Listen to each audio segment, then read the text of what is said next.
तांत्रिकों की मारण क्रिया का सच, मारण क्रिया के अनसुने राज, मारण क्रिया के सबसे बड़े लक्षण, मारण क्रिया की सच्ची घटनाएं, मारण क्रिया का भयावह अंजाम, मारण क्रिया से बचने के उपाय।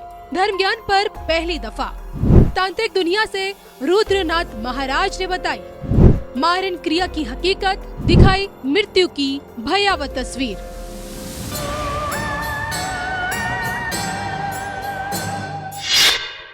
नमस्कार, धर्म ज्ञान के दर्शकों का स्वागत है। कविता राणा और आज के मेरे मेहमान तंत्र मंत्र की दुनिया से आते हैं। आइए स्वागत करते हैं हम रुद्रनाथ बाबा जी का। बाबा जी, सबसे पहले तो आपका स्वागत है। महादेव, जय नरसिंह देव, जय माई की। धन्यवाद आपका, आपने हमें निमंत्रण दिया और सौभाग्य प्राप्त हुआ कि लोगों तक सही ज्ञान पहुंच सके, इसके लिए आभारी हैं। बिल्कुल। तो आज धर्म ज्ञान के मंच से हम महाराज जी से जानने की कोशिश करेंगे कि आखिरकार मारण क्रिया क्या होती है। जिस मारण क्रिया का नाम सुन के मन भयभीत हो जाता है, लोग डरने लगते हैं, सोचते हैं कि अगर कोई उन पे मारण क्रिया कर देगा तो उनका अंत निश्चित ही है, उनकी मृत्यु निश्चित ही है। क्या ऐसा है? मारण क्रिया कितनी प्रकार की होती है? मारण क्रिया क्या होती है? क्या तांत्रिकों के पास ही मारण क्रिया करने की शक्ति होती है या कोई एक आम आदमी भी इससे कर सकता है?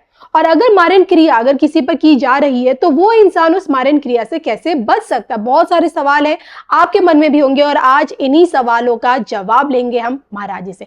महाराज जी, मैं भी जानना चाहती हूँ, मारण क्रिया होती क्या है? हम लोग डरते क्यों हैं इसका नाम सुनते ही? देखिए, मारण क्रिया यानी मृत्यु तक पहुंचाना जी, यमराज का आवाहन करना। ठीक है, मारण क्रिया वो है। मारण क्रियाएं मोस्टली शमशान में की जाती हैं, वीराने में की जाती हैं। ठीक है, उसमें कई प्रकार के तामस भोग लगाए जाते हैं, चढ़ाए जाते हैं। जैसे बलि प्रथा हो गई, मदिरा हो गई, सिगरेट हो गई, मिठाई हो गई, इन सब चीज़ों का प्रयोग करके मारण क्रिया करी जाती है। पहले के समय में और आज भी कुछ ऐसे हैं लोग जो गुप्त क्रियाओं में इसका प्रयोग करते हैं, जैसे हंडिया उड़ाना। ठीक है, आपने देखा होगा आसमान में एक हंडिया सी उड़ के जा रही है, उसमें आग जल रही है ना, वो मारण क्रिया के अंतर्गत आती है। ठीक है, ऐसे ही मसान में एक रहते हैं मसान के, कालिया मसान। ठीक है, वो मारण क्रिया में प्रयोग होते हैं। ठीक है, शमशान काली है ना मारण क्रिया में। ठीक है, कई ऐसी अदृश्य शक्तियाँ और चीज़ें होती हैं जिन्हें मारण क्रिया में प्रयोग किया जाता है। ठीक है, और जिस हिसाब से गुरु ने उन्हें सिखाया होता है, जो तरीका होता है मारण क्रिया का, वो इस हिसाब से करते हैं। कई दर्द देने के लिए भी, जैसे घात पहुंचानी है, मारना नहीं है जी, वो भी मसान के अंतर्गत आती हैं। तो ये निर्भर करता है कि कौन सी क्रिया द्वारा किसका क्या उद्देश्य से चलाया जा रहा है, किसका आह्वान किया जा रहा है। लेकिन मेरा मानना ये है, मारण क्रिया तब करें आप, ठीक है, उसे करनी चाहिए अगर वो जीवन दे सकता है। अगर वो जीवन नहीं दे सकता तो मारण क्रिया करने का अधिकार भी नहीं है। इसका जीता जाता उदाहरण मैं आपको देता हूँ। जब महादेव ने दक्ष प्रजापति का सर काटा था वीरभद्र रूप में, ठीक है, भगवान वीरभद्र ने जब दक्ष प्रजापति का सर काटा तो पुनः महादेव ने उन्हें जीवन दान दिया। ठीक है, तो अगर हम मारण करते हैं तो ये हमारे पाप, हमारे कर्म की ओर अग्रसर करता है, हमारे कर्म पर भी इफेक्ट करता है। इसलिए मारण क्रिया नहीं करनी चाहिए। मोस्टली इसे आशु मैत्रानी देवी हैं, वो भी करती हैं, महाकाली हैं, ठीक है, वो भी हैं, और कुछ गुप्त में भैरव हैं, वो भी मारण में चलते हैं। तो ये निर्भर करता है साधक किस शक्ति का उपासक है। आपका तो देखिए एक लंबा अनुभव रहा है इस तंत्र मंत्र की दुनिया में, आप खुद भी करते हैं, बहुत लोग आपके पास आते होंगे। कोई आपको कोई एक ऐसा एक्सपीरियंस, कोई आपके पास आया और उसने बोला कि महाराज जी आप कर दीजिए, मैं बहुत ज़्यादा परेशान हूँ, या तो आपने उसे मना कर दिया हो या उसके लिए किया हो?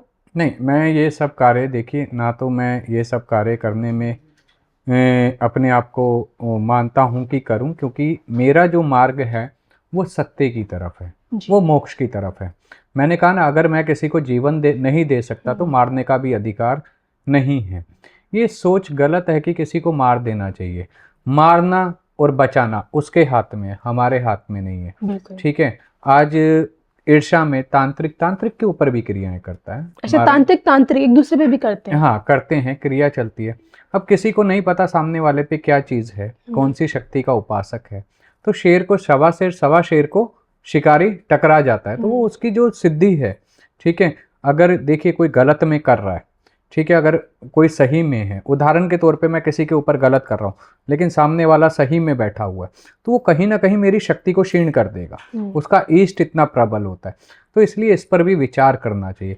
अगर आपका सत्कर्म अच्छा है तो आपको कोई भी नीचे नहीं गिरा सकता। जो लोग ये चीजें करते हैं, जो लोग मारण क्रिया में लिप्त होते हैं, किसी और पर करते हैं अपनी किसी भी द्वेष भावना के चलते, तो ये लोग अगर किसी पे कर भी रहे तो इनका क्या अंजाम होता है अंत में? देखिए, मृत्यु मांगते मृत्यु प्राप्त नहीं होती है। ये जो लोग करते हैं, हाँ, कर्म भुगतना पड़ता है। मृत्यु मांगते मृत्यु प्राप्त नहीं होती है, कष्टदायी जीवन होने लग जाता है, सिद्धियां क्षीण होने लगती हैं।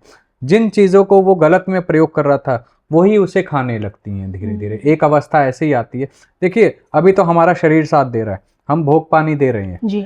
जब शरीर साथ देना बंद कर जाता है, जब हम उन गलत चीज़ों को भोग देना बंद कर देते हैं, ठीक है, तो वो फिर हमें भोग, क्योंकि आपने उसे रक्त देना ही सिखाया है। तो ये रहस्य है, ये समझना चाहिए। ये कौन समझाता है? ये एक अच्छा गुरु सिखाता है कि ये चीज़ गलत है, ये चीज़ सही है। क्या कुछ ऐसी सावधानियां हैं, जैसे कि मैं नहीं चाहती कि कोई भी मेरा अपना पराया जो भी हो कोई मेरे पे मारण क्रिया करे, तो एक होता है ना, प्रिकॉशंस लेना होता है, तो एक आम आदमी क्या ऐसा करे कि उस पे किसी की इस तरह की चीजों का प्रभाव ही ना पड़े? अपने ग्रहों को मजबूत रखे, अपने ईष्ट और कुल देवी को इतना जपे, इतना मजबूत रखे कि कोई भी चीज आने से पहले उस शील्ड से टकरा के स्वयं खत्म हो जाए। जी। ठीक है। अगर आपका अपने ईष्ट पे विश्वास है, अपने कुल पे विश्वास है, तो आप पे मारन कभी नहीं चलेगा, क्योंकि मारने वाला वो, बचाने वाला वो। लेकिन यहाँ हम भूल जाते हैं। अपनी सोच को, अपनी क्षमता को इतना ताकतवर बनाना होगा कि सामने वाले को हम कहें तू आ और कर, बचाने वाला बैठा है। वो विश्वास होना चाहिए। जब विश्वास में कमी आती है तो ये चीजें कार्य करती है। देखिए, क्या हम यही समझे कि मारण क्रिया सिर्फ एक तांत्रिक के जरिए ही होती है, कोई एक आम आदमी नहीं कर सकता? नहीं कर सकता, क्योंकि इसके पीछे गुप्त रहस्य होते हैं, गुप्त क्रियाएं होती हैं। देखिए, पहले तो मारण क्रिया सीखने के लिए आपको उन क्रियाओं में लिप्त होना पड़ता है। सालों की आपको प्रैक्टिस करनी पड़ती है। जब आप प्रैक्टिस करते हैं, कहीं त्रुटि हो जाए तो वो क्रिया उल्टी भी पड़ जाती है। अच्छा। ठीक है। मंडल बनते हैं, मंडल में बैठे आप, मंडल में आपने भोग पानी लगाया, अब मंडल में हल्की सी त्रुटि हुई तो उसका इफेक्ट तुरंत मिलेगा। तंत्र वो मार्ग है, वहां बचाव नहीं है। इसलिए कहा जाता है दिशा बंधन, शरीर बंधन, इसलिए लगवाए जाते हैं। जी। बस आपका एक संदेश दर्शकों के लिए, जो अगर इन चीज़ों के बारे में सोच रहे हैं या फिर इन चीज़ों से डरते हैं, उन्हें आप क्या संदेश देना चाहेंगे? देखिए, डरिए नहीं। अगर आपको अपने ईष्ट और कुल पे भरोसा है, उस पे विश्वास रखिए, उनका नाम जाप करिए, तो आपको कभी भी हानि नहीं होगी। ठीक है। और अगर कोई गलत के लिए करने की सोच रहा है, ठीक है, तो उनसे तो यही बात कहूँगा कि मारने वाले से बचाने वाला बड़ा होता है। अगर उसके सत्कर्म अच्छे हैं ना, जिस पे आप चला रहे हो, जिस पे आप ये क्रिया कर रहे हो, तो कहीं ना कहीं उसे तो वो बचा लेगा, लेकिन आपको कौन बचाएगा उसकी लाठी से? तो ये चीजें समझनी बहुत जरूरी है। एक अंतिम सवाल, जो आपके तांत्रिक के द्वारा मारण क्रिया करवाई जाती है, लेकिन जो करवा रहा है, क्या वो भी दंडित होता है? बिल्कुल होता है। देखिए, उदाहरण के तौर पे अगर किसी ने मेरे पे कोई क्रिया करवाई जी, बीच में कोई मीडिएटर है जी, अगर मेरी वो क्रिया कट जाती है तो पहले इफेक्ट उसे करेगी जिसने करवाई, फिर करेगी उस पे जिसने करी। बैकफायर जरूर लगता है। तो इसलिए कहा जाता है कि अपने कर्मों को बचाएं, समझाएं। और इसमें अगर अच्छा अनुभव है, अच्छा साधक है, तो वो विपरीत प्रत्यंगिरा माई का, निकुंबला देवी के नाम से भी जाना जाता है, उनका आह्वान करता है। क्यों?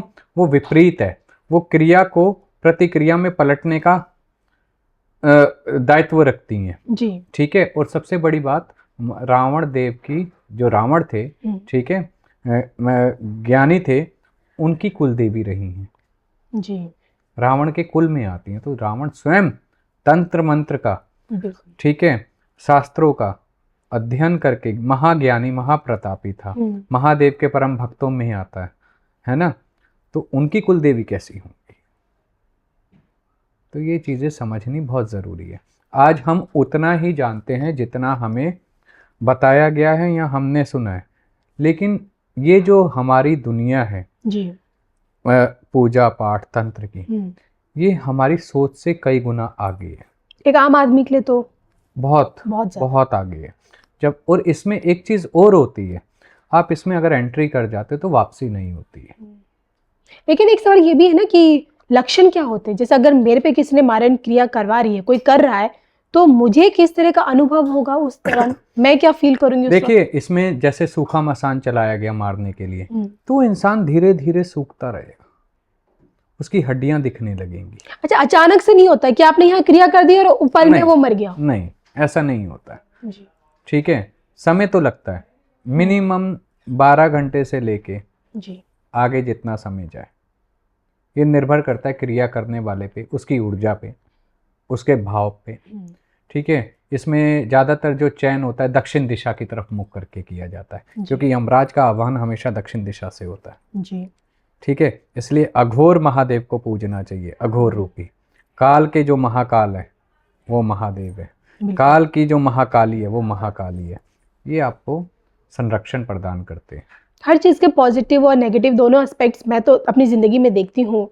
तंत्र एक विद्या है, अगर आप उसका सदुपयोग करेंगे तो अच्छाई के रास्ते पे लेके जाएंगे, दुरुपयोग करेंगे तो बुराई पर। मारण क्रिया, क्या मैं ये समझूं अब तक जो मैंने आपसे जाना कि हम ये सिर्फ एक नेगेटिविटी है, इसका सिर्फ खतरनाक है, इसका सिर्फ दुरुपयोग करने के लिए ही मारण क्रिया है? आज के समय में तो दुरुपयोग ही हो रहा है। पॉजिटिव एस्पेक्ट क्या लगता है आपको इसका? पॉजिटिव एस्पेक्ट ये होना चाहिए, देखिए इसका, कि कोई किसी पे अत्याचार कर रहा है, पाप बढ़ रहा है। जी। ठीक है, उदाहरण के तौर पे एक जंगली शेर को मानस खून मुंह पे लग गया है, ठीक है, और वो सिर्फ मानस का खून ही, मांस ही भक्षण करता है, तो उसे मारना पाप नहीं है।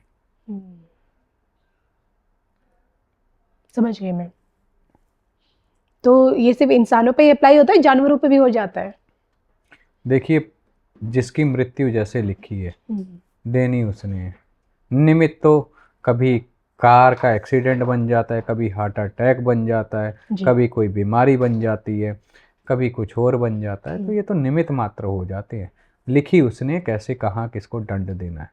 ठीक है, किसी ने ज़्यादा ही पाप किए हैं तो वो अकाल मृत्यु मर के भूत प्रेत की योनि में भटकता रहता है, भूतों की योनि में। तो ये चीज़ें हैं। चलिए, इस विषय पर हमें जानकारी देने के लिए, दर्शकों से इस पर बात करने के लिए आपका बहुत बहुत शुक्रिया। नमस्कार। नमस्कार। महादेव।